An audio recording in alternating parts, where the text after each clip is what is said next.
आं हारसिङै थाङा आंनि आफाखौ बुथारबाय नोंनो खुलुमबाय गिबि गिबियावनो बड'लेण्ड बुब्लि जाना नोंथांमोनखौ बरायबाय नोंथांमोना मिथिगौ दे 600 सावथुन बे सावथुना नेशनेल आरो इन्टारनेशनेलाव बान्था मोननो हादों नोंथांमोना बेखौ बाथ्राखौ मिथिगौ आरो बियो मोनसे बर'नि जारिमिनारि मोनसे सावथुन जानो थांगासिनो आरो बेखौ बेनिनो सासे उन्दै फावखुंगुर बिथाङा Washington DC South Asian film फेस्टिभेलनिफ्राय बिथाङा बेस्ट एक्टर महरै बिथाङा बान्था मोननो हादों फंबायनि मुङानो जादों बिजित बसुमतारी फंबायखौ गिबि गिबियावनो बरायना लाबाय खुलुमबाय फंबाया जिहेथु नैबे 600 सावथुनाव मेन रल लानानै दा खामानि मावदों दा माबायदि मोनखो आरो माबोरै बे सुबिदाखौ मोननो हाखो फिल्मखौ बानायना मोजाङानो मोनदों आंखौ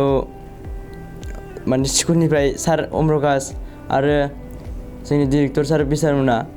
जोंखौ स्कुलाव सेलेक्सन खालामफैदों सेलेक्सन खालामनायाव गोबां स्टुडेन्टफोरा सेलेक्सन जादोंमोन ओमफ्राय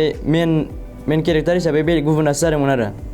उनाव आरोबाव खेबसे सेलेक्सन खालामबावदों इयाव आङो रियेलावनो गाबना होदों रियेलावनो गाबना होनायाव सारमोना ओमफ्राय आंखौ मेन रलाव लाबाय आरो बै जेब्ला बेवहाय एक्टिं खालामनो होदोंमोन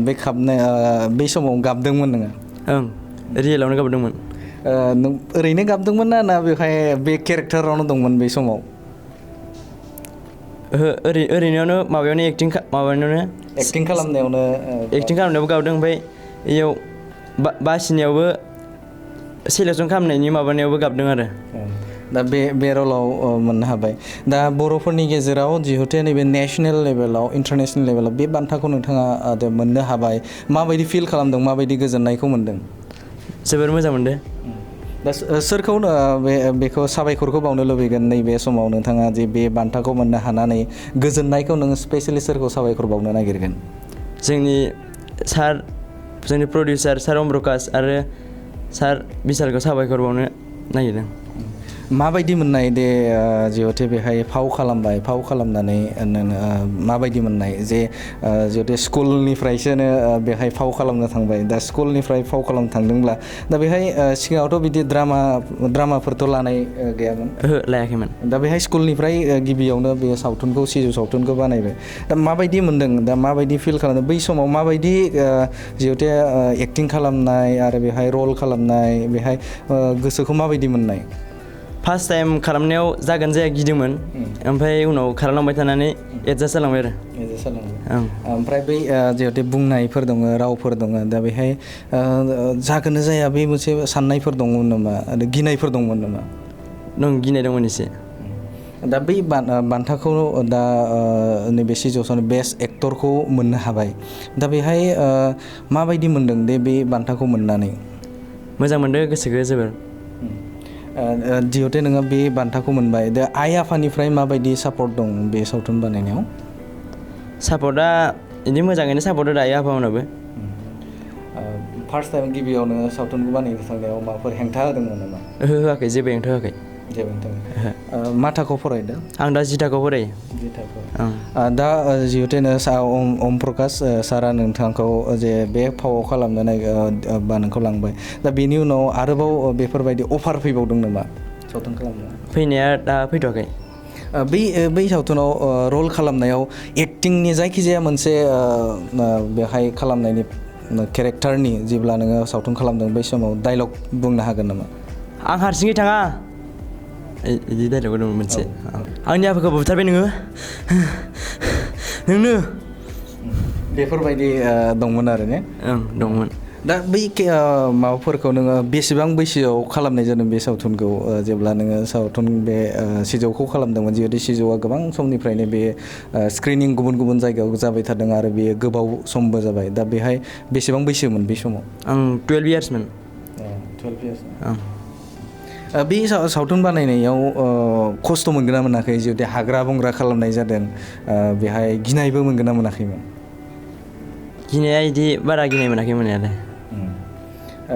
बे सावथुन 600 सावथुनावनो सासे फंबाय जोंनि गेजेराव दङ रल खालामनाय बे फंबायाबो बेवहाय नोंथांमोना नायोब्ला बेनिबो रल बेवहाय नुनो मोनगोन जा फंबाया माबायदि मोननाय बे सावथुनखौ बे खालामनो मोननाय सिनायथिखौ होग्रोनो सानबाय आंनि मुङा अनसुमा गयारि ओमफ्राय माबायदि मोननाय बे सावथुन बानायनायाव जोबोर गोजोननाय मोनदों आङो गिबियावनो सानाखैमोन दि बे फिल्मा एथ' बिदि माने नेसनेल लेभेलाव थाङो होननानै माने ओरैनो बर'नि नालाय बर'नि गेजेराव बिदि होननानै सानदोंमोन खालामनोल' नागिरदोंमोन माबायदि मोननाय बेखौ खालामनानै दा जिहेतु नैबे बिजितआ बेहाय मेन रल खालामदों दा बिजितजों थाफानानै माबायदि मोननाय गोजोननाय मोनदों दा बेहाय बै सावथुनाव जों नुनो मोनदों ट्रेलाराव रायजो राजाफोरा नुनो मोनदों दा बेहाय नारें बलजों फुटबल जोलायनाय नुनो मोनदों दा बेखौ गेलेनानै माबायदि मोननाय गेलेनानै माने गोदोनि मानसिफोरा थारमाने गथ'फोरा बोरै गेलेयोमोन बेफोरनि एक्सपिरियेन्सखौ मोनदों आरो ओरैनो मोगथाङाव दा गेलेगोन गेलेया नोंसोरो चान्स मोनबा गेलेनोसै बिथांमोनहा चान्स मोनबा गेलेगोन दा बे जिहेतु सिजौखौ नोंथांमोना बानायबाय फंबायमोना बानायबाय दा बेनि अनगायैबो आरोबाव बानायबावगोन नामा जा बिदिबायदि दा अम प्रकाश सारा नोंथांमोननो बे चान्सखौ होबाय उननि समफोराव लिङोब्लाबा बानायगोन नामा बिदि फिल्मफोर बानायगोन मा थाखोआव फरायफंबाय दा आङो दायो थाखो 9आव फरायो गोजोननाय थाबाय फंबाया जिहेतु बे बाथ्राखौ बुंबाय जा बेहाय जिहेतु भुटानबो रायलायनाय भुटानिसबो जिहेतु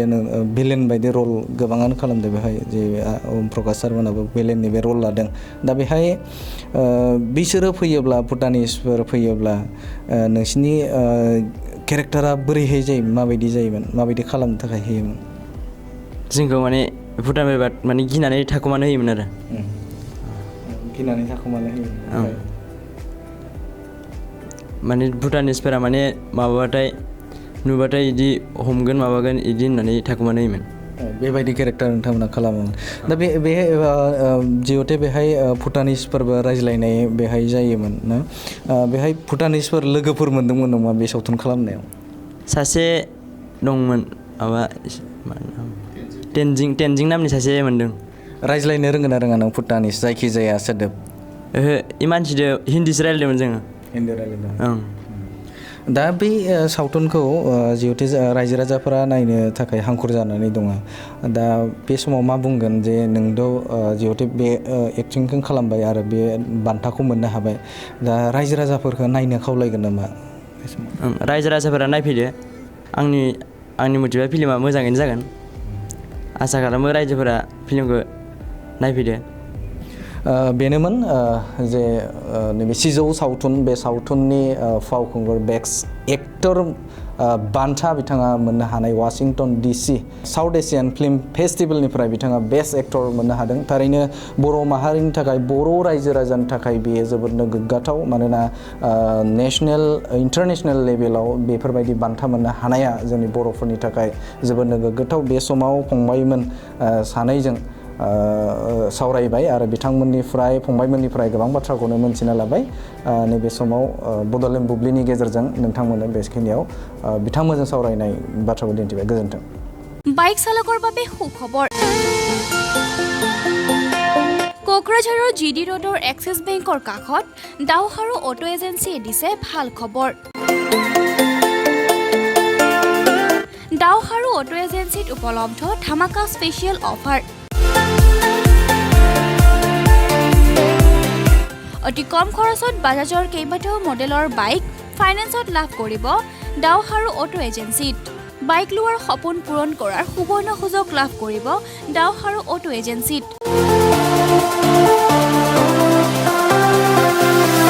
11,500 পৰা 19,500 টকা ডাউন পেমেণ্ট দি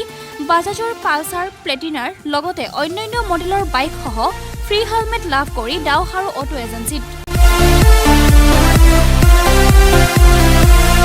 কম মূল্যত বাজাজ ফাইনেন্স লিমিটেড নতুবা এক্সিছ বেংক লিমিটেডৰ অধীনত ফাইনেন্সৰ সুবিধা লাভ কৰিব কেৱল এটা ফটো পান কাৰ্ড আধাৰ কাৰ্ড ভোটাৰ ID আৰু বৈদ্যুতিক বিলেৰে সুবিধা লাভ কৰিব পাৰিব